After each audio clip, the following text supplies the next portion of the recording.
So let me introduce to Aarti Sahu. She is a software engineer by profession who takes equal interest in artificial intelligence and emotional intelligence and has a keen interest in studying human behavior.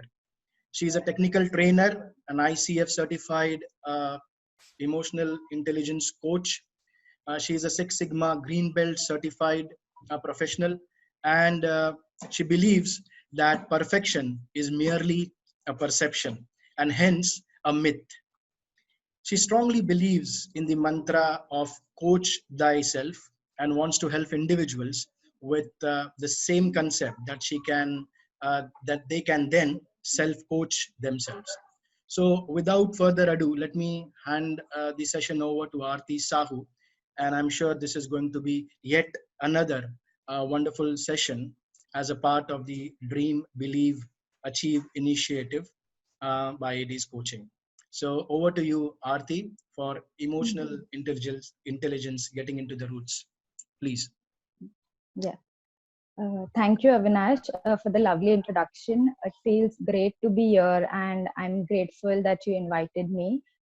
Before I begin, I would like to thank each and every participant and also applaud all the participants who have shown their commitment by being a part of this series. All the techniques that we are learning here will definitely help us take our lives to the next level.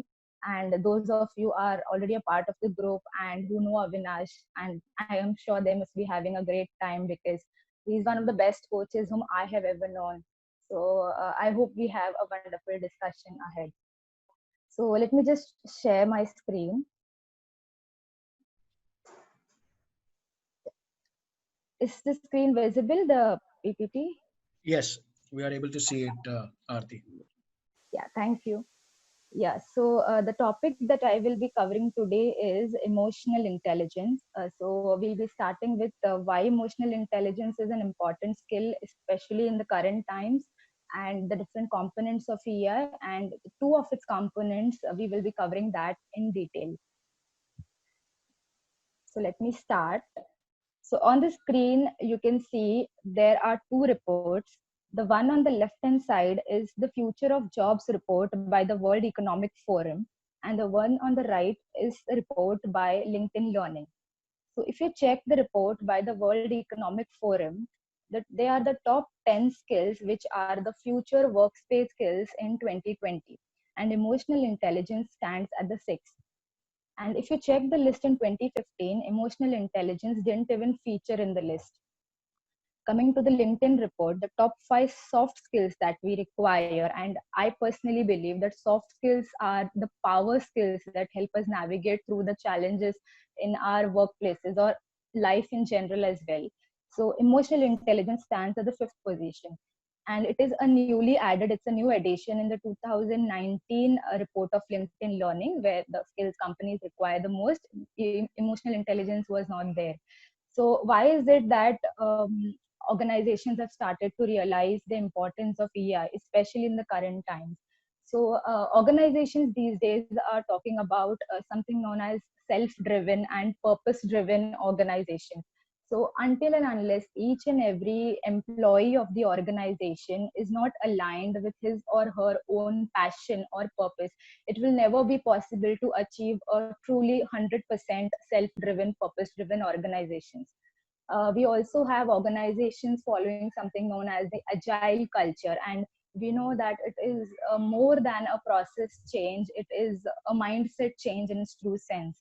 And so there is also something known as design thinking, which is about designing a process, designing an idea and innovation in such a way that the core of the process is empathizing with the target user or the end. So all the things that I mentioned,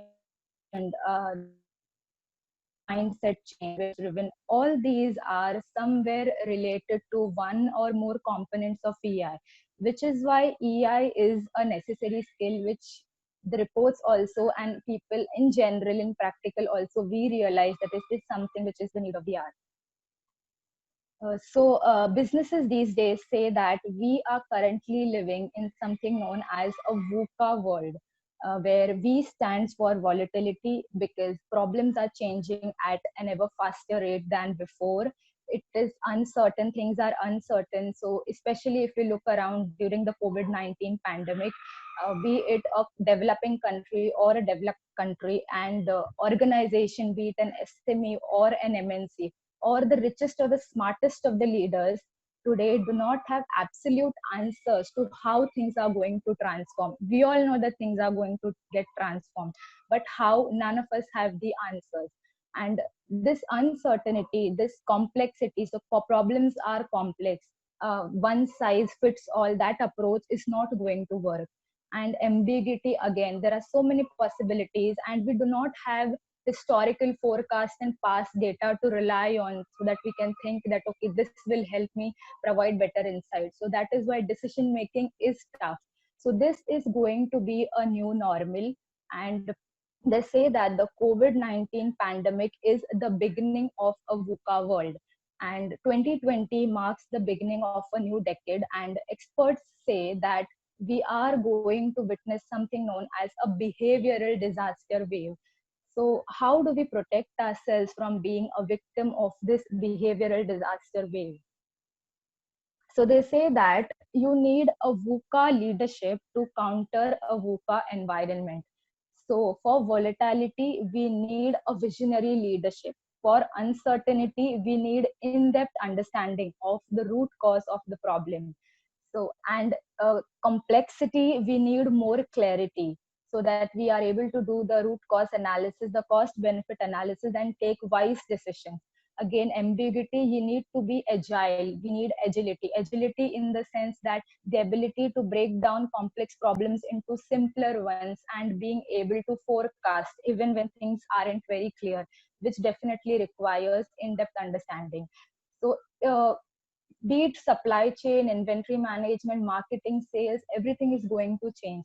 So the other day I was reading an article. It was about how marketing is going to change. So marketing strategists are not looking at something known as consumer insights. They are looking at human insights, which is more of considering the humans, the individuals, the consumers' entire life experience, and that is why human experience, the human insights, the experience of the individual as a whole, and how the experience influences decision making, how it influences how the consumer or the human chooses the brand.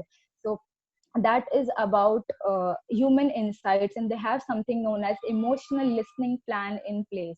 So this makes us realize that EI is definitely that we need something. So there is something known as a benchmark report, which was published by the Executive Development Associates that you can see in the screen. And they have provided a solution to this VUCA world. And they have listed down 7 competencies which will help us manage and adapt to this VUCA world. And you can see they are metacognition, attentional control, sense making, intuition, problem solving, adaptability, and communication. So metacognition is the first one, and it is something that which we will be covering in the session today. And in general also, if you see, if you reflect upon, these competencies are somewhere related to one or more core areas of EI. And even before reports could say, we ourselves have started realizing this fact that we need to change something in our lives. So when I was in school, I was taught that the difference between humans and machines is that a machine cannot take decisions. But we all know now that with artificial intelligence and machine learning coming up, things have changed. It is not the case. So we have Siri and Cortana who can give us information literally at our fingertips. We have robots getting citizenship. And it won't be surprising if tomorrow we find out that employee ID so and so in our organization is not a human but a bot. So even though we have designed great machines, great softwares, we have been the mastermind of like great softwares that we are using today, but still, do our own minds listen to our commands as quickly as the way we have designed our machines? Like, how much time does it take for us to get rid of that one single addiction which is taking us away from our goals, and we realize that, but still we are not able to bring out that change. And we are already into almost the 6th month, so 5th month is almost over, and 6th month of 2020, but still there are so many tasks that are there on our to-do list but still pending. So why is that we are not able to discipline our own mind? And we really need to stop, think and reflect, and need to learn this art of disciplining our inner child, which is our mind, because in case we fail to do so, we will not be able to reach our true potential. And let me tell you this thing by experience and knowledge both, that potential unrealized turns into pain. So, in order to protect ourselves from this behavioral disaster, from this pain, I think we should start thinking of the skill of emotional intelligence, mastering it, and any which ways the artificial intelligence, the intelligence is artificial, it is something we have imparted to it, and the machine is still learning. So, I personally believe that before Siri, Alexa, and Cortana beat us in that too, let us master the skill of emotional intelligence. So coming to emotional intelligence, so what you see on the screen is the pyramid of emotional intelligence, wherein the base is that of self-awareness, self-management, social awareness, and relationship management. So the thing at the base, which is self-awareness, and the thing at the surface, which is relationship management, these are most important core areas of EI, in the sense that these are the two areas wherein you get signal that you need to change something. So there is a feeling from within yourself that you think that I need to change something, I need to do something so that I am able to master myself and direct my life in the direction I want. Or what may happen is, in your relationships from the people around you, you feel that you are not able to manage those relationships, they are not going the way you expect them to be, or you feel that intention and impact in your relationship are not in sync. You are trying to say something, but the other person perceives it in some other way, and then it goes in a totally different manner which you never expected. So these are the two areas that we will be covering, and there will be activities as well, so it will be quite engaging. So coming to the definition of emotional intelligence is the practice of identifying and managing one's own emotions and influencing the emotions of others. So first thing, EI is a practice. It comes gradually and not instantaneously. It's like you sow the seed, you water it, you put compost, and you wait patiently. You do it, you put all your hard work and put all the efforts, and then one day it grows into a tree. So it comes with practice. It doesn't happen in a jiffy. Secondly, it is about managing one's own emotions. So this is something I really want to draw each and every participant's attention to, that we need to manage our emotions. We often see people using the word control. So what I'll do is I'll make two set of statements, and I want each and every one to reflect upon how different words make different worlds. So the first statement I say is, I need to control my weight. I need to manage my weight. I need to control my finances, my expenses. I need to manage my finances or my expenses. I need to control my mind, and I need to manage my mind. If you notice, when you use the word control, there is a sense of urgency. There is a sense that there is something which is beyond my scope. And when you use the word manage, it is about taking charge, where control is about dictating a behavior. Manage is about that you are responsible and you have to take charge of it. So we need not control our emotions, we need not control our minds, we need to manage it so that it is liberated. Our mind is the most beautiful gift, our intelligence is the most beautiful gift bestowed upon to mankind, and it is not something that is to be controlled. It is to be managed and liberated so that we can live our true potential. And this is what emotional intelligence teaches us. Then the next part of the definition says it is about influencing the emotions of others. Again, it is not changing the emotions of others. Let me tell you, all of us know, we are learning NLP as well. We know that people look at the world through their own perspectives, and whatever they do, there is a positive intention for everything. So we cannot really change the emotions of people around us. We can only influence them so that they consider ourselves as their role model and they start to change. So where your degree or your qualification is there on paper, your leadership is exhibited in your behavior, and people should want to follow you because they want to and not because they have to. And it's only possible when you try to influence by being the embodiment of the facts you share first in yourself, and not commanding and trying to change the people around you. Yeah, so the four components with respect to the personal components and the social competence, what you see is the self awareness in yourself. When you notice, when you recognize, when you identify, that is your self awareness. And when you notice things around you, in people around you, in things around you, that is your social awareness. And how you put this information into use, how you apply this information or this knowledge or wisdom, that is about management. So again, it's self management and relationship management. So it's all about balance. So in the sense, so this is a statement that emotional intelligence is all about balance.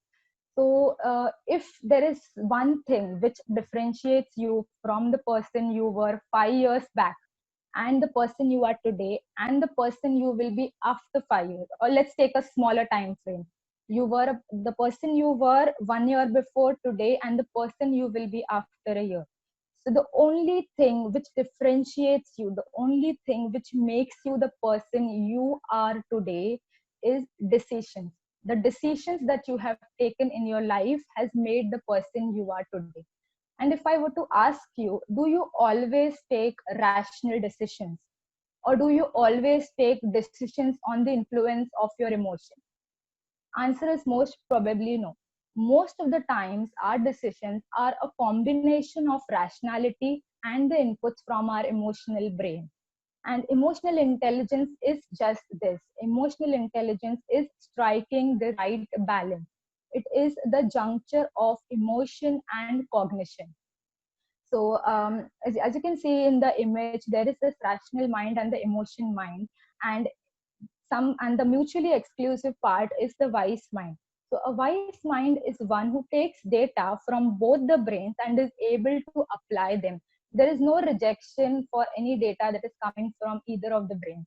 So if I were to give you an example, let's say you are sleeping, and when you wake up in the morning, your rational mind says that you need to get up. You have a lot of pending tasks today. You have to complete them. Your emotional mind will like the comfort of the bed and will say, I'm bored of this monotonous life. I want to sleep. I don't want to get up. What your wise mind will do in that case is, your wise mind will say, I can be bored and still get up. I can be bored and still get up and start doing the task. I will do something differently today so that I can break the monotony. Okay, so you are accepting the rational mind's data as well. Or for example, you get up in the morning, you're sleeping, and you want to get up, and you say that you should get up today, you need to hit the gym. But your emotional mind will again like the comfort of the bed and the pillow and the bed sheet, and will say that I am bored. Like going to the gym every day stresses me out. While your wise mind will say that I can be stressed and still hit the gym. Maybe even if after the workout I might feel better. So what you are trying to do here is, you are accepting the emotion from the rational mind, the data from the rational mind, and you are also applying you are applying what a rational mind said, and you are also accepting the data from the emotional mind. So this is basically trying to rationalize your emotion, which is what emotional intelligence teaches about. In the image also, you can see it is a balance between the emotional brain and the rational brain.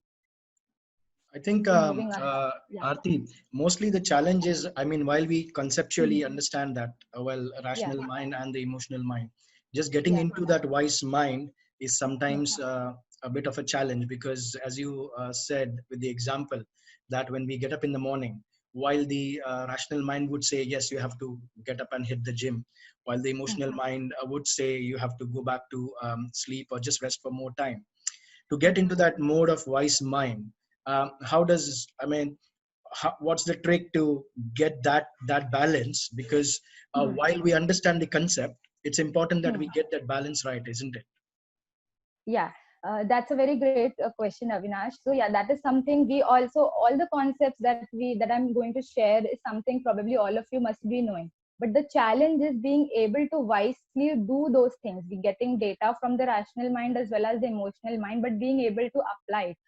So what really happens is, the first thing is that we try to reject the thoughts that come from the emotional mind. And the second important thing is, there's something known as metacognition, which was there and which we will be seeing, which is about the emotions that we have about our emotions, or feelings about our own emotions. And most of our emotional problems, the root cause is the feelings of this emotion. Once we start accepting them and then start applying, so we need not be very strict and stern with ourselves, but we need to understand that our mind is like our child. Like for example, let's say you have a child coming to you, and your child, so let's say your own child comes to you and asks for a chocolate, and you know that your child is suffering through a toothache. So chocolates is something you shouldn't give. But so you have a few options. One is, you feel you are busy and the child will start throwing tantrums, and then you just give the chocolate. Or one thing is, you try to explain to the child does not listen, you slap the child, and then you are done with it. Third thing is, you sit with your child, you explain the consequences, you probably give some motivation as well. The motivation that when you get rid of this toothache, we will have more chocolates, probably we'll have ice creams, we'll do something else which is even better. That is the time when your child will understand.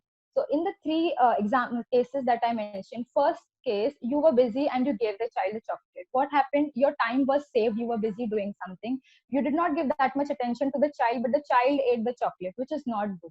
In the second case, you were a bit more patient, you tried to explain to the child, but what happened?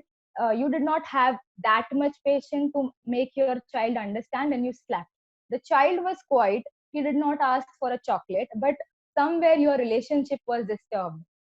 In the third case, you give time, probably 30 minutes, 40 minutes, for your child to explain to the child the consequences of having a chocolate and how it will affect his health. And after some time, definitely the child will understand. Same is the case with our own mind. We are not supposed to give in the gratifications. Probably our emotional mind is trying to tell that you have to do this, or we are not supposed to, like that. In that case, the example, you are hitting the child. But when we have negative self talks, when we kind of mentally abuse ourselves, that is also something we should not do.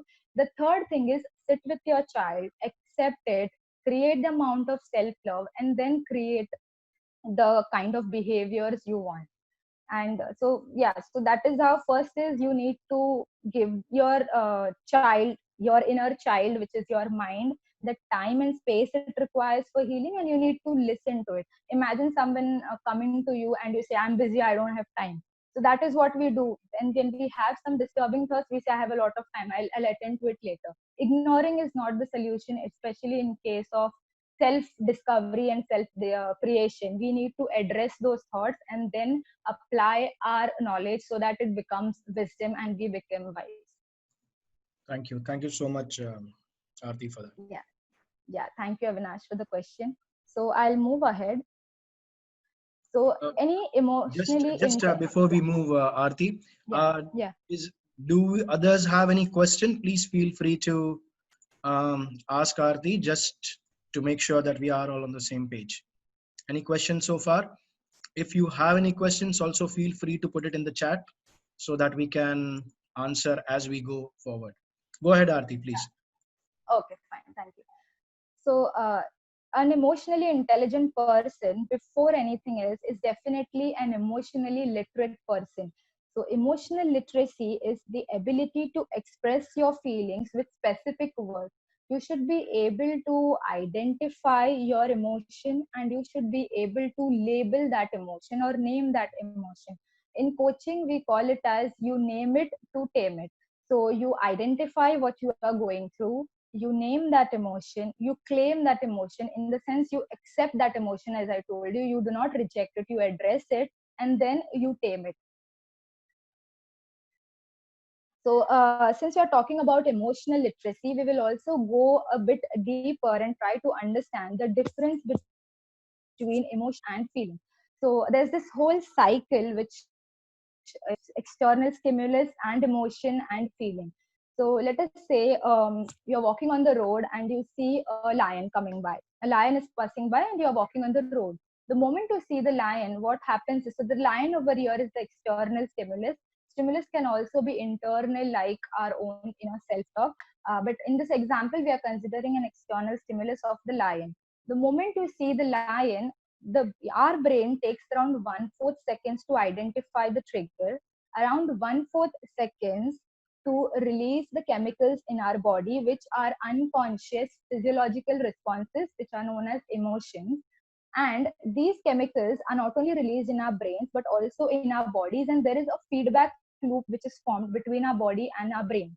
And after this happens, we start cognitively, like consciously processing that thing, that emotion. We start associating a meaning to it and integrating to it.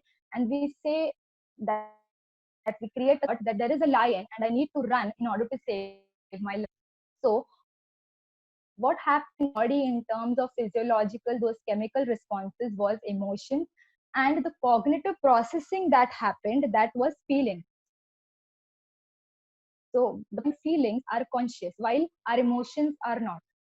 So if you look at the actual structure of the brain, how emotions and feelings work, so our emotions are lower level responses produced in the subcortical regions of the brain, which is the amygdala in the limbic system. So you have the subcortex of the brain, there is the emotional arousal center, which is our limbic system, and the amygdala, and emotions are produced over here.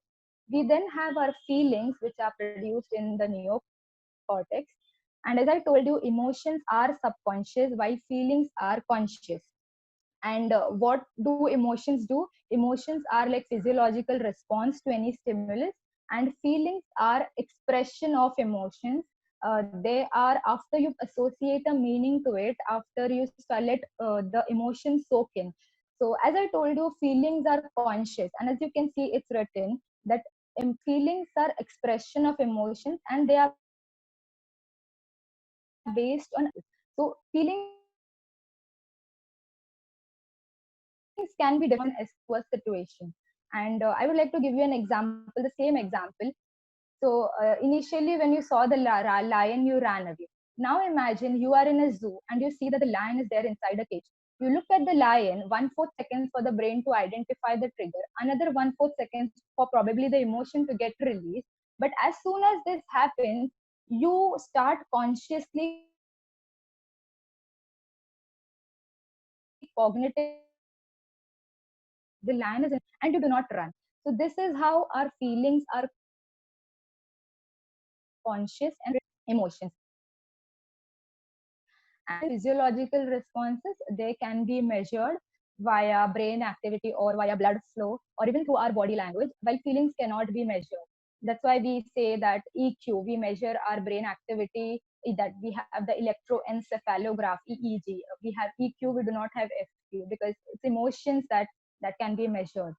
So while emotions make us human, feelings make us unique, because it's written, right, that it's our own learnings and experiences. So different kinds of context can evoke different kinds of emotions in different people, or else you can also have the same context or the same emotion, but being expressed or perceived differently by different people.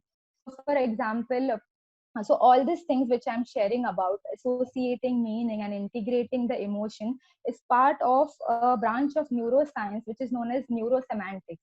And if you get time, I would really urge you to search about it because it's a very interesting topic. So I was talking about same context and emotions being perceived in a different way. So if you consider the emotion of anger, I personally know people who shout when they are angry, but I also know people who say that, Aarti, when I am angry, I just feel like crying and I just cry. And there are people who do not talk to, like, if they are angry with someone, they will not talk to that person for, let's say, straight 2 3 days. Okay. So I was asked to repeat something. I hope they're talking about the same topic, emotions and feelings. No, I think it's the neurosemantics that we mentioned. So, Anuradha is Okay, fine. asking if we can repeat the name. That's neurosemantics. Yeah, it's neurosemantics, and it's how, so as I told you, feelings are expression of our emotions. And so it's our feelings that make us unique. And why did I tell you that you need to search this? Because since I told you that feelings are conscious and feelings are our own cognitive processing capabilities, if you really want to change your behaviors, if you really want to direct your behaviors, it is this feeling that you want to change. It is the way you are associating a meaning to it that you need to change. So So another it is question, neuroscience. Aarti, Yeah, sure. is are feelings not the outcome of emotions? Is the question from one of the participants. Yes, they are the outcome of emotions. Definitely, they are the outcome of emotions because, so in the example that I gave, the lion example, there was a emotion of fear, and you felt fearful. The feeling was fearful. The emotion and the feeling were related. You felt fearful and you ran away. But the thing is, since it is conscious, you can change it. Like for example, you say that you fear let's say you fear public speaking.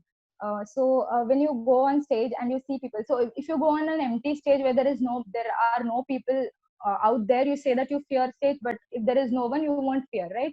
So probably the trigger are the people. You fear that how they would judge you and all. So it's a fear emotion. The emotion is of fear. And but then you start realizing that, no, how can I be so fearful? Public speaking is something that I will have to do. I will have to present. I need to be confident. And then you slowly start integrating the emotion in a different way. You start associating and giving it a different meaning. You start making statements cognitively, which are suggestions to your mind, by saying that this is an opportunity for me to learn. And slowly and steadily, the effect of the emotions changes. So as I told you, you have 1/4 seconds for the brain and 1/4 seconds for the emotions to get released. As you can see in the slide, the first point, emotions are chemicals released throughout the body that last about 6 seconds. So emotions are there in our body for only a short span of time, but the meaning that we associate to it stays with us for a longer time because they are physical and mental sensations both. So emotions and feelings, so feelings are emotions of outcome, yes, but you can consciously and cognitively change the way you feel regarding the same emotion. So that is something in our hands, and that is something we should try to change if we want to direct our behaviors in a different way. Does that answer your question, Anuradha? Yeah, it was from Abhay. So hopefully, Abhay, Okay, sorry. that is Yeah, answered. but Yes, and I think, as you rightly mentioned, that when yeah. with the 6 seconds of the chemical release, Mm. self-talk is a very important aspect, and something that we also cover in NLP is to make Mm. sure that within that period when the emotions are generated, if the self-talk is good enough to control those feelings, I think a humongous change can be possible in our everyday life. And as you gave me the example of public speaking, the moment you feel that jitter of going and being afraid of public speaking, the self talk can control those kind of emotions and then control the feelings that follow the emotions. And I think this is something that we all have to learn, because as I always say, that 90% of the times the talk is with ourselves more than others. And so making sure that that's the positive self-talk makes a huge amount of difference, isn't it, Arti? Yeah, definitely. That was a great point, Avinash, that 90% of our times there is self-talk.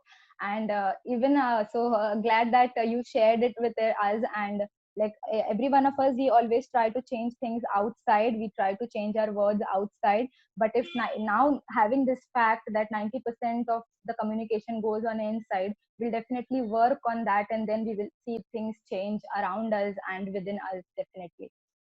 So thank you for that, Avinash. And so coming back to the point of feeling, so they are cognitively saturated emotion chemicals, like as I told you, when you let the emotions soak in. And moods are a combination of emotions and feelings which happen for a prolonged duration, and they are moods. So it's just a matter of time. Emotions, feelings, and moods, all these three are just a matter of time. And emotional literacy will definitely include a deeper understanding of these three. So I hope it is clear now. The second point under emotions says that emotions continuously regulate every living cell to adapt to threats and opportunities. They provide emotional data essential for our own functioning. So why is it important? Because we generally try to ignore our emotions, but our emotions are like our own wisdom compass. If we know how to strike the correct balance, be wise, which a few of the things how to deal with that we will be learning. Self-talk, which Avinash pointed out, is definitely a very effective tool to strike a balance between both the brains. So the point over here is that emotions help us to regulate every living cell. It is not something that we should be scared of, or it is not something that should be ignored. It is only when you are able to use these emotions optimally that you become an emotionally intelligent person and are able to, you'll be able to probably adapt to this VUCA world in a better way. And so as written, feelings are our responses to the emotional data. And yeah, so it was all about emotions, feelings, and moods. And the takeaway from these three slides is that our feelings are our cognitive processing, and it is something in our hands. And through practice, through self talk, through affirmations, through dealing with negative self perception, these feelings can be changed, and hence our experiences and behaviors. So, we talked about changing our feelings so that we can change our experiences. But how do we achieve that? So, there is something known as an emotional audit, and it is to be done when you are in a context. Like, for example, any uncomfortable situation. So when I'm sharing this, what you can do is try to recollect any situation in your life, especially in the last 3 months. Any recent one would do, and just try to think of this a context wherein you wanted to change your response in that context. You wanted to do something, your intention was different, but the impact turned out to be different, and you would like to change that behavior. So try to recollect such a situation.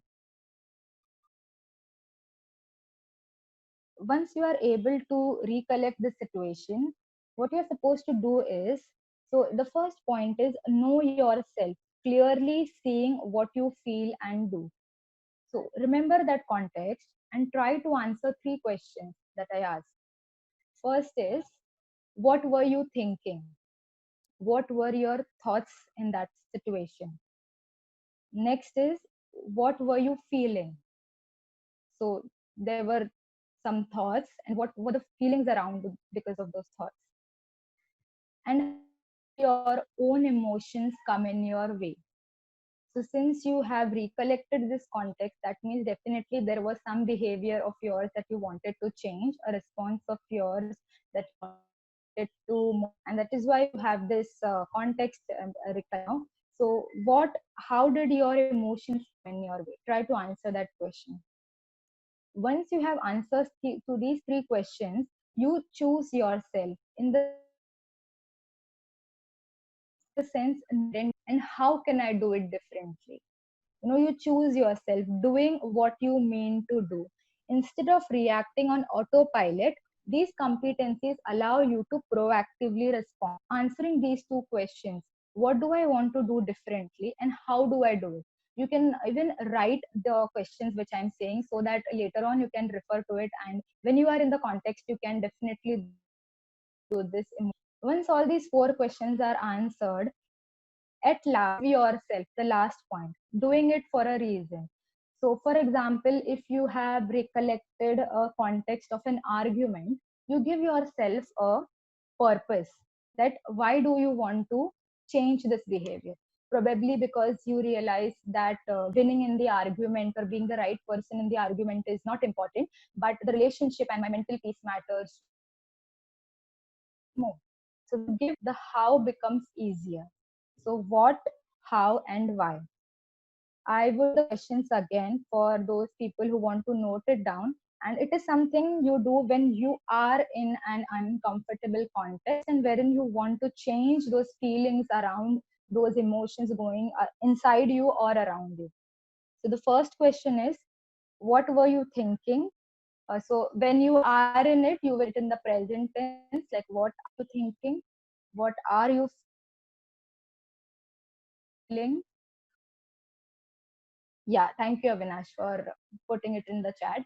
So what are you thinking? What are you feeling? How are your own emotions coming in your way?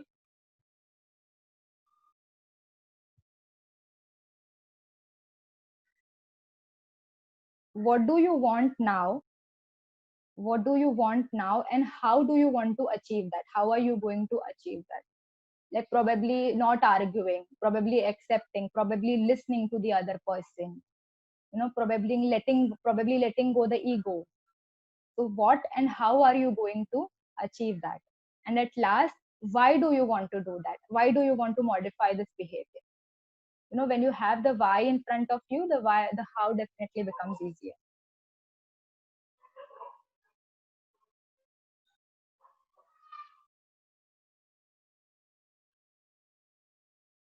So that brings us to an end of emotional literacy. One question from a participant is that Yeah, are sure. emotions a part of the subconscious mind or a part of the conscious mind, Aarti?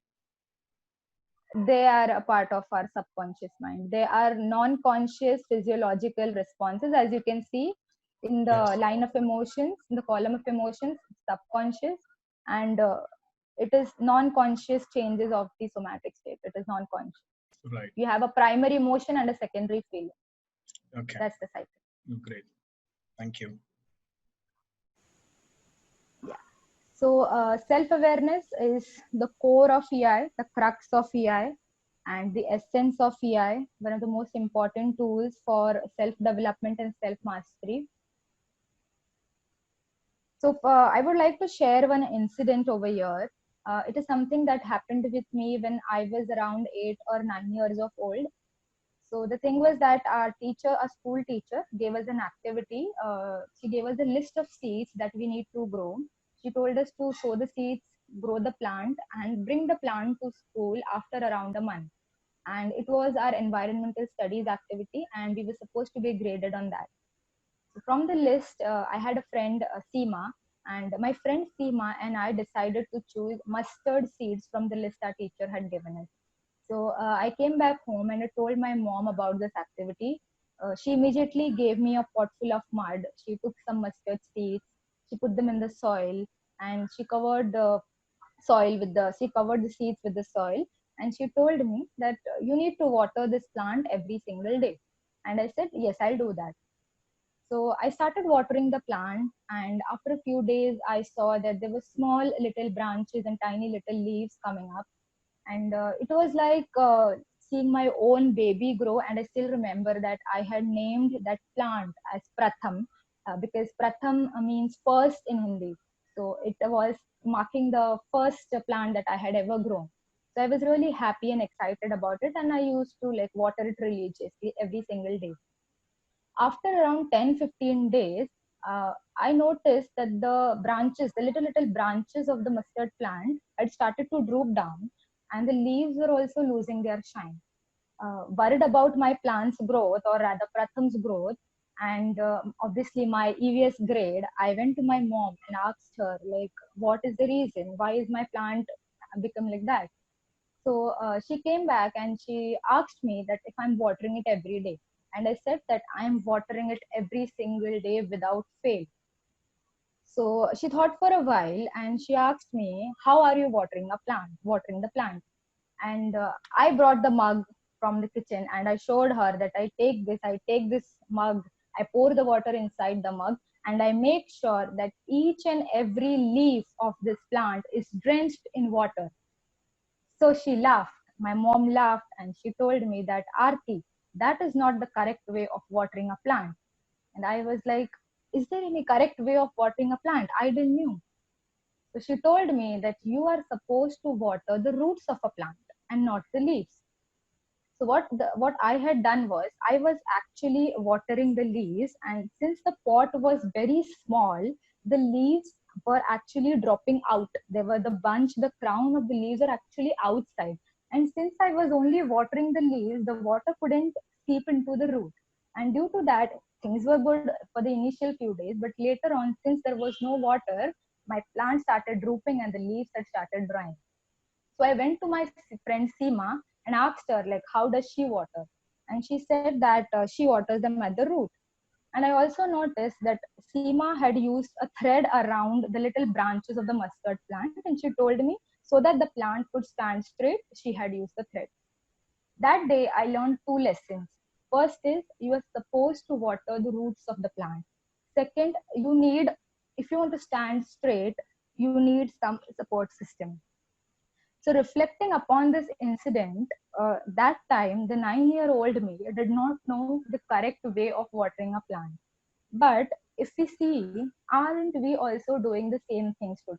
The 19-year-old teenager, or the 29-year-old young adult, or the 59-year-old to be retired person, all of us are uh, so much more entangled in the fruits, in the leaves, in the externalities of position, power, fame, that we have forgotten to nourish our roots of love, care, and compassion. And especially in the pandemic times, we have started to realize how important it is to nourish the roots. So we talk about gratitude. Gratitude is vitamin for the soul. We should be grateful. If we really want to wake up happy in our mornings, I say that you should be grateful when you go to sleep. But um, it's unfortunate that our ancestors used to worship trees, plants, animals, every entity which gave them something, and that was their gratitude. But these days, we need to think. We need coaches to come and tell us that you need to be grateful. It is definitely something that we need to do. But I would urge you to go one step ahead by being generous.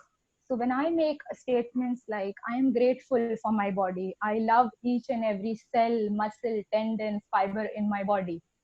But am I generous enough to give my body that 1 hour or at least 30 minutes of exercise that it deserves? So I would make a statement that I'm grateful for the beautiful mind that I have. I'm such an intelligent person. I'm happy. I'm grateful for it. But am I generous enough to give my mind the 30 minutes of meditation or affirmation or visualization or a 5 minutes positive self talk that it deserves? So being grateful and not generous is like that supervisor. It's on a lighter note, but being like that supervisor who says that I'm very grateful that you are a part of my team and appreciates you in front of everyone, probably sends you a formal appreciation email, but when the appraisal season is around, doesn't you don't end up with a very good grade. So generosity is gratitude in action. And I would really urge you that we need to start being generous towards our own mind by definitely using techniques of positive self talk and a lot of other things. But it is something that we need to start doing so that we are able to strike the correct balance of uh, and use the data of our rational mind and our emotional mind both. Because what is happening currently is, as I told you, emotional intelligence is all about balance. But in the current situation, especially before the pandemic, now we have started to realize it and are doing things differently. But we have forgotten to live our lives while earning our livelihoods. we are living our professional lives and roles more often than before, and especially now that work from home is the new normal. uh, your home and your office is probably separated by a single wall. So you are a manager at workplace and you are a parent at home, so you cannot be commanding over here and empathic over, like, you need to be able to differentiate like what roles you have to play where. So right now it is like we are living our professional lives and roles, and we have to earn that one single extra vacation. We have to earn that 1 hour appointment with our own selves, and we have to think about gratitude and gratefulness. This reminds me of a recent example, a situation, an incident which I read. So there was one 93-year-old COVID-19 patient from Italy. And while he was discharged from the hospital, the nurse gave him a bill. And looking at the bill, this man, this 93-year-old man who had won the battle against COVID, he had tears in his eyes. And the medical staff asked him, like, why are you crying? Don't you have the money? He said, I'm a businessman and I have plenty of money. And the bill said 5,000 per hour for a ventilator.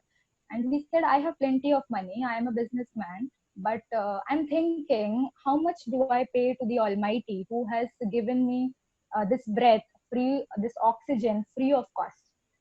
So how do I repay the Almighty? So we have forgotten to hear the rhythm of our heartbeats and the music of our breaths. So it is something that we need to get back to, and hence this skill of emotional intelligence, this root of self-awareness, will definitely help us in achieving this outcome. So this takes me to the next point, which is something known as the I complex. So these statements that you see on the screen, one is superiority. We have heard of this term, superiority complex and inferiority complex. So superiority is a feeling that you're the best person in the room, and you know everything. The delusion of being grand. And inferiority is suffering from an over modest self regard, a feeling that you are not enough, and the delusion of being insignificant.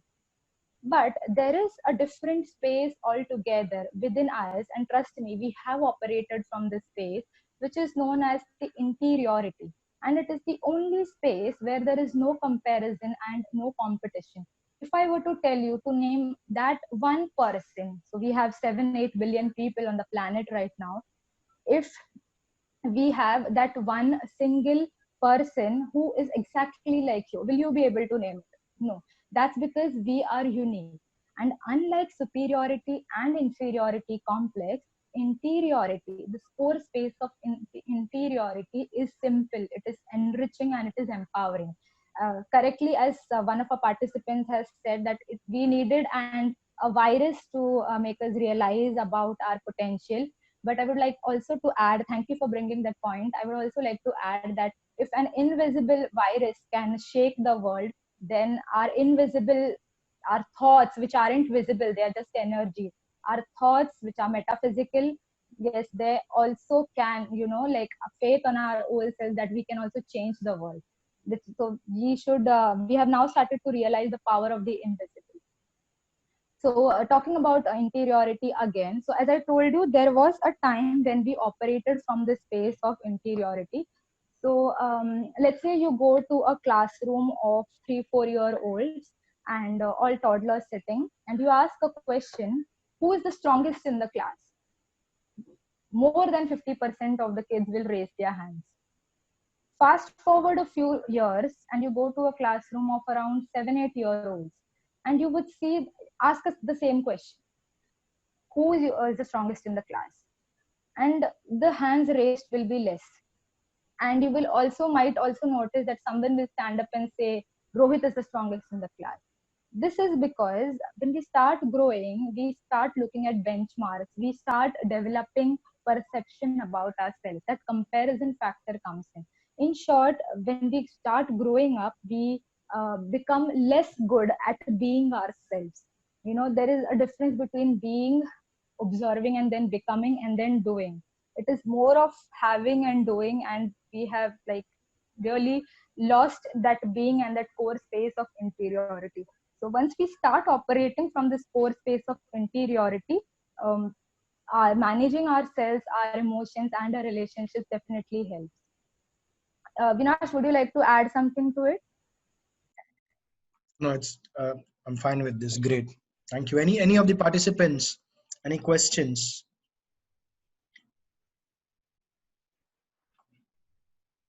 Yeah, I think let's move on with it, Aarti.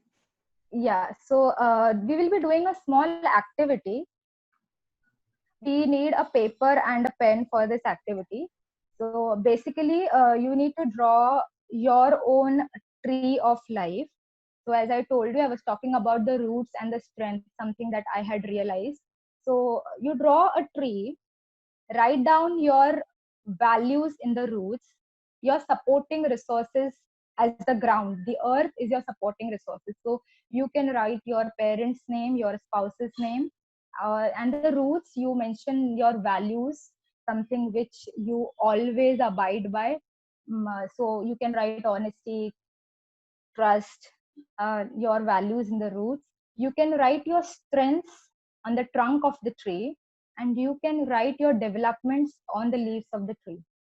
So I would suggest, when you are drawing this tree, take 4 branches. One branch you can name it as work, one branch you can name it as your physical health, one branch you can name it as family, and one branch as your emotional health. And just start writing the developments of that particular branch. So if it's about work, you can write, have a leaf which says, got into my aspirational role. If it's family, then spending more time with family, something that you consider an achievement in that branch.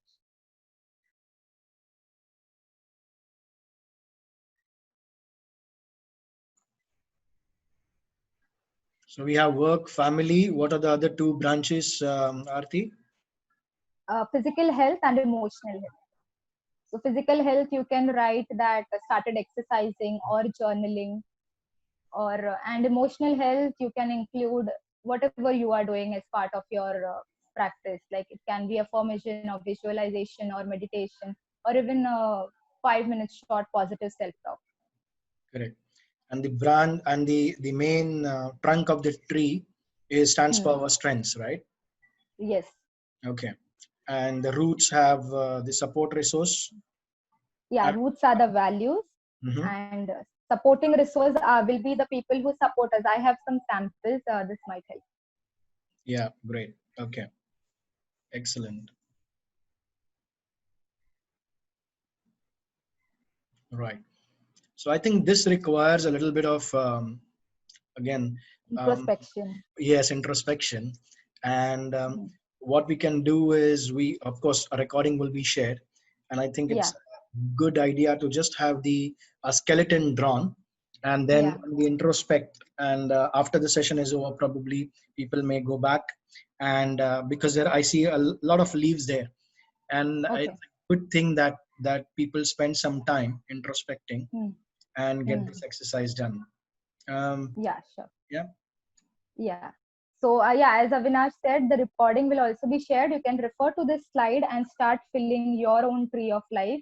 And probably what you can also do is you can write today's date and draw your tree of life. And you can set a goal, 6 months, 1 year, or probably 5 years, whatever time you are comfortable. And draw the tree of life you would want it to look like after that time. After 6 months, you want so and so development in so and so branch. So when you have both the trees, and write that date as well. So if it's 1 year, then you can write 35 2021 in the next one, and the first one 35 2020. Probably that will help you build a vision statement, and you will be reminded of your purpose. Yes, and as rightly said by Anuradha, it's our homework. But the idea is that it's important that we do the homework, because Yeah. we think in NLP we always talk about the actions and the Hmm. importance of taking action. The moment Hmm. we see this and we feel that, well, I will be doing it, and after the session Hmm. is over, life takes over and we get busy into so many things. But that 5 minutes, that those 10 minutes or so, where you really introspect and go through this Hmm. exercise, will really show you the meaning of the entire time that you have spent. So the 1 hour, 1.5 hour that we'll be spending together, this particular exercise will really give you an insight into what truly our values are, what our strengths are, and what are we currently focusing on in life. And this tree of life, if we go back 6 months down the line and look at it on the same date, probably the way I would do it, I would put this tree of life and then put it on Facebook, for example, and it reminds me after Yeah. 6 months that, well, there is a time to revisit it. And this is something that really helps us. And so my point is, action is important. After we finish this session, please do take some time and go through this exercise. Yes, Yeah. Aarti, let's continue. Yeah, well said, Avinash. And I truly said actions is something which will really bring about the change. And as I told you, decisions is something which changes us. That decision to open up this PPT or this point again and draw the tree of life, and then sticking to that goal, and repeating and continuous reminders will definitely bring about the change. Yeah. Yes. So and as Anuradha was saying that yeah, you could share it on social media and probably tag one of us and your friends as well, whom you want to like keep a check and be accountable for, bringing about that change, whom you can share your progress with. Yeah, Yeah. one So one thought is, sorry, to interrupt, Aarti, but one thought is that, well, this is my tree of life. Why would I want it to share on social media? Why would I want it to share it with others, right? But the importance of sharing, what I understand is that the more you share your goals, the more you share your values, the more you share what needs to be seen to the world, the more accountable you are to make sure that you are going to achieve those goals, achieve those kind of objectives. And I think that's an important aspect of sharing, that the more people that know about your goal, the more you feel that accountability towards yourself, and a social accountability that, well, now people know my goals, it's important that I achieve them. So it helps you. So as you said, the supporting resources, when you share it in the social media, all of them become your supporting resources to make sure that you achieve your goals. Yes, please. yeah, thank you, Avinash, for the wonderful insight. Yeah. So whatever we discussed up till now, especially the tree of life activity, it is about the strengths, it is about what's strong. But until and unless we realize what goes wrong on this path of self discovery or self creation, we won't be really able to achieve our goals. And that brings us to the first cognitive readiness competency, which was listed by EDA, which is metacognition, which is nothing but thinking about your own thinking about how do you think. So metacognition, the word meta means on top of or beyond. So a simple example could be when you are trying to do affirmations or visualizations and you create a thought that I'm healthy. And the moment you create this thought, you get a counter thought saying that where are you healthy? Where do you follow healthy lifestyles? You keep on eating junk, you do not exercise, you spend so much time in front of the screen. Where are you healthy?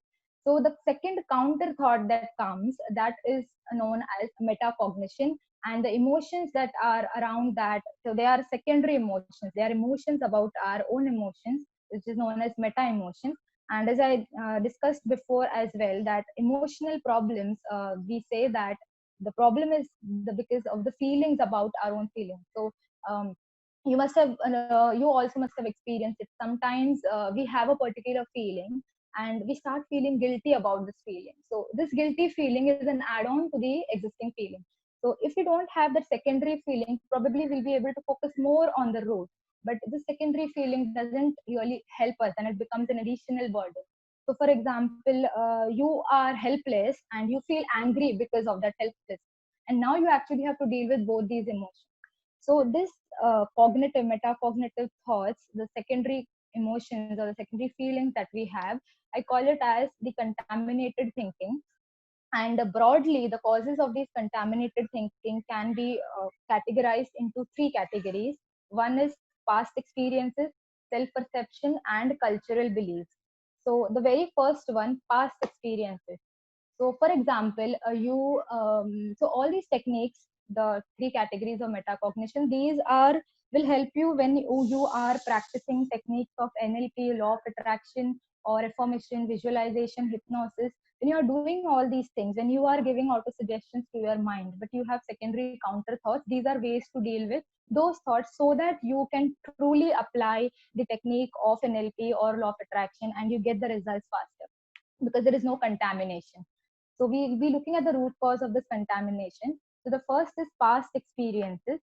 For example, if I create a statement that I am going to achieve this target of X amount of money this year in business, or I am going to crack this deal with X amount this year.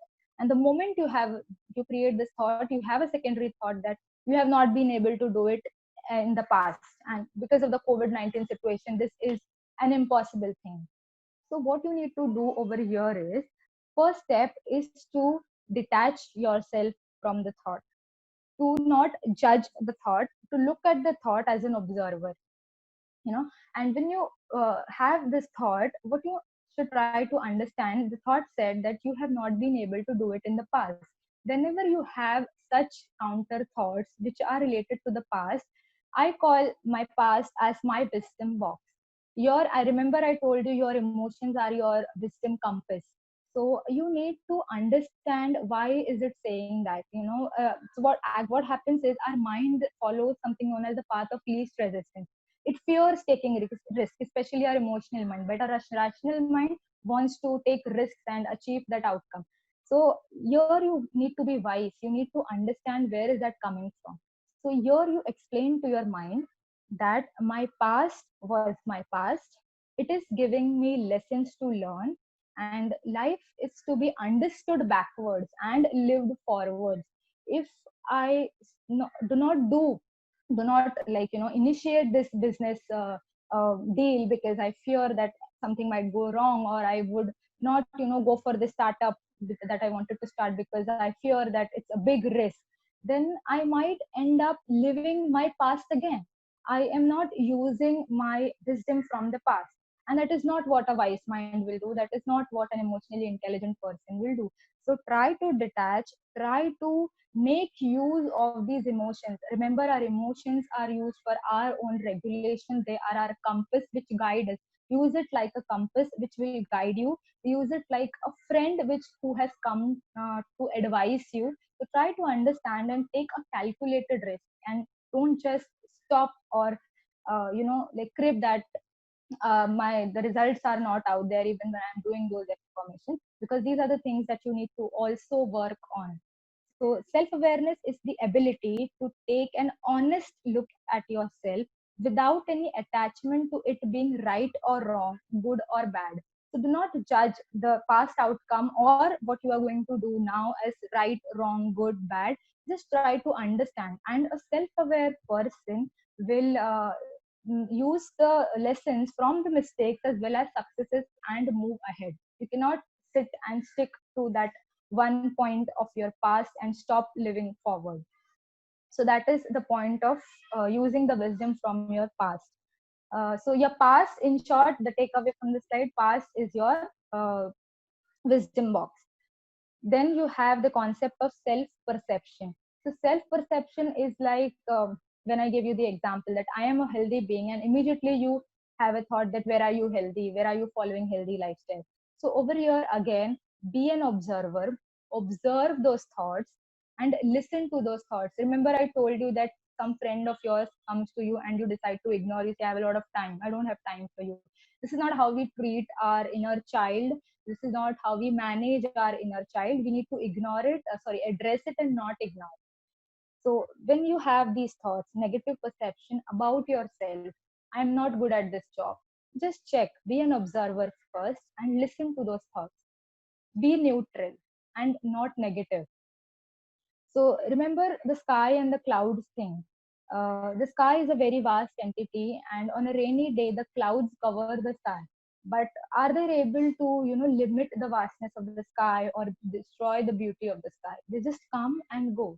So consider these negative thoughts, self-perception thoughts, as the clouds. They will come and go, but only if you do not judge them, only if you do not get entangled in them. And also you need to look for evidence. So if my mind is saying that, if my emotional mind is saying that where are you healthy, from where is it coming from? And even if it is true, what you can do is you can try to find out one or more areas where that affirmation stands true, wherein you are healthy, and make it a reality, because your thoughts will become your reality. So look for evidence. So self perception, the key takeaway is, first is, do not judge it, and look for evidence. So it is your evidence box, which if you have evidence, then try to address that. And most of the times, if it's completely your own self knowledge, your over modest self regard, which is negative, and you do not have any evidence, then just remind yourself that you are not the thoughts, because you are the one thinking them, and you are not even your feelings, because then who is the one who is feeling them? So you are beyond that. You are the sky, and these thoughts are the clouds which you need to let go. And as you can see the thought on the slide as well, you rise above your fears by facing them, not by ignoring them. So you need not ignore, but address, as I said. And you can do this because you are not the fear of the thought or the pain. You are the one looking at it. So consider the example of you are the sky and the thoughts being the clouds, and just let them go. And the third and the last point in this metacognition is the cultural beliefs that we have, which seem to be a hindrance. So we all know that we are a result of nature and a nurture. The genes that we get, our genetic makeup is our nature. But the practices that we follow, the values, the traditions, what we learn from our peers, the way we are brought up, our cultural beliefs, the religion we practice, the region we stay, our ethnicity, the languages that we speak, all these are a part of our culture, and culture definitely shapes our personality. So if I were to give you an example, you can have umpteen number of examples where cultural beliefs are a hurdle, but right now it is a gender specific example. So what happens is, we hear people saying that men are not supposed to cry, they are not supposed to be vocal about their feelings. So what happens is, if there is a man who is feeling low and who wants to share it with someone, but this point, this cultural belief that has been a part of his bringing up, something that he has heard, and that is something that has been subconsciously wired into his brain, that he shouldn't be vocal about his feelings or he shouldn't cry, is creating that extra burden of guilt. So if I were to give you one more example, it would be, so I had a friend, and she had a baby, and after 6 months of maternity leave, she came back to office, she joined office. And her relatives and her in-laws started telling her that she is not a responsible mother because she joined office immediately. So my friend was a very career driven girl, and she wanted to balance it out. So imagine for a new mother who is trying to balance the responsibilities of the home, of the office, and her newborn child. She has to take this extra burden, that she should be a responsible mother by being, 2 3 years with the child, and she was able to do it. But that extra guilt was the extra burden, and it is something that we need to learn to manage. So we have something known as the cognitive brain behavior loop model. The brain and the culture actually interact with each other subconsciously. It's wired, and our culture contextualizes our behavior. So CC is culturally contextualized. So our culture contextualizes and shapes our brain. And when we encounter situations and contexts, and there is a conflict, what happens is we try to guide and modify our behavior so that we can fit our culture. So CV stands for, CV in the second part, in the below part of the circle, stands for culture voluntary behavior. So in such cases, what you are supposed to do is you need to identify your cultural patterns. First of all, there has to be a recognition and awareness, and you question your beliefs about them. So is it something that is really helping me, or is it a belief that was there and it is not supported by any logic or rationality?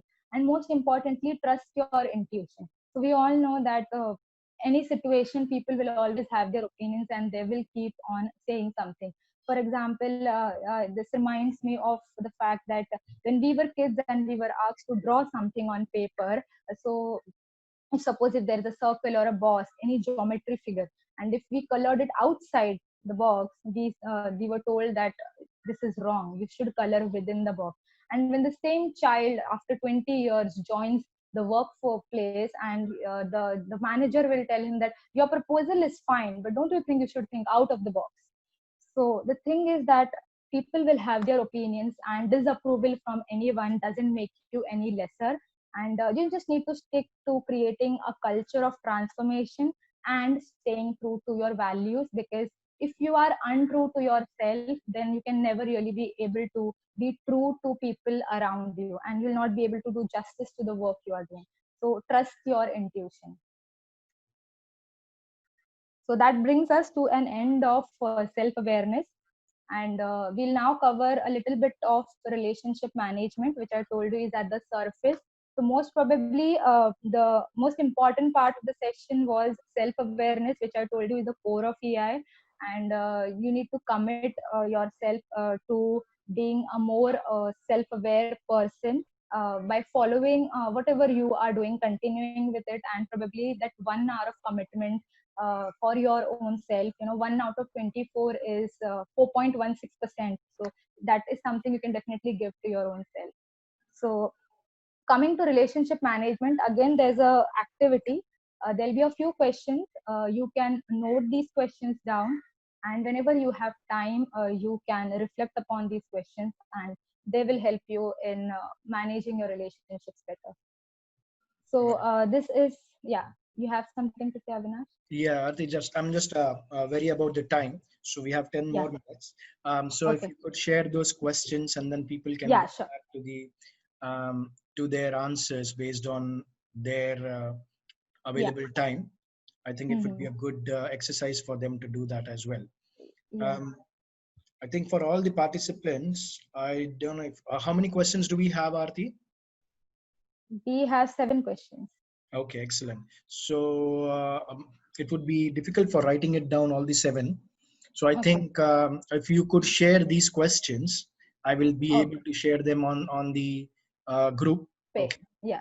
and then with individuals for them to answer, just in the interest Yeah. of time, because Yeah. people then okay. Yeah. Right. So one question that I think, in the interest of time, as we move towards the end of the session, one question that we have from Mr. Anand is that for our physical health, we follow a fitness regime. In the similar Hmm. way, what can we do on a regular basis to improve upon our EQ?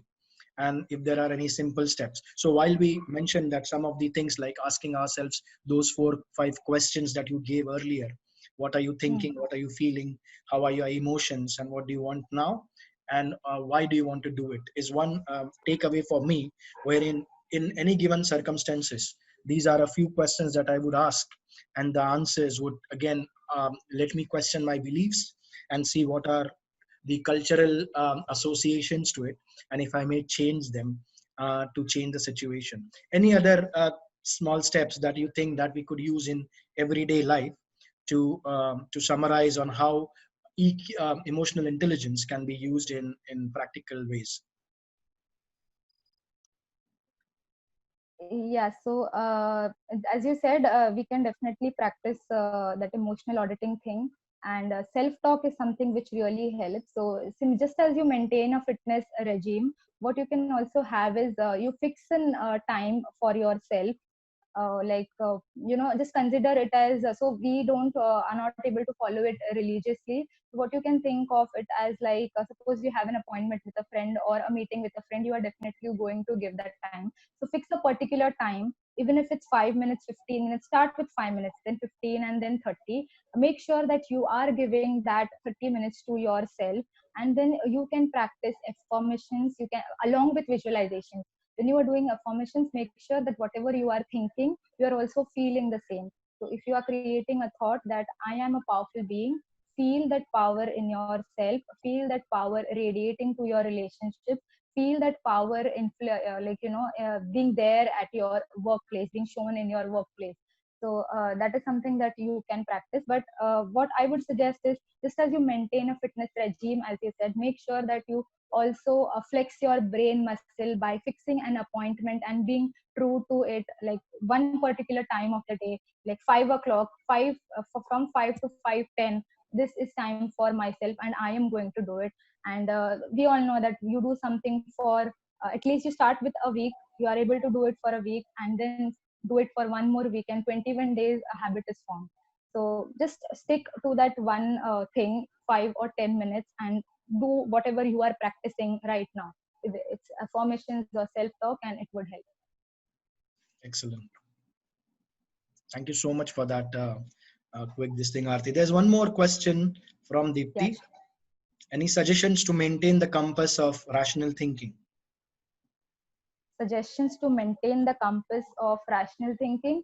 Yeah, so they are almost the same that I shared before, that you need to accept what you are getting from the emotional mind, and you need to acknowledge more and start doing more of what your rational mind says. So for example, if out of 5 days, currently your behavior is such that 3 days you continue to sleep and 2 days you get up, make it 4 days. 4 times you are doing what your rational mind wants you to do. And being able to distinguish, first important thing is being able to distinguish from where that is coming, the counter thoughts, and whether it is my rational mind or whether it is my emotional mind will definitely help. So being able to recognize and then being able to apply will definitely flex your both the brains. Excellent. Right. Hope that answers Dipti's question. Thank you. Right. So as we sum up in the last 5 minutes, any other questions that we might have for Aarti? And Aarti, from your side, if we could just summarize the entire thing, and we can then go towards the end of the session.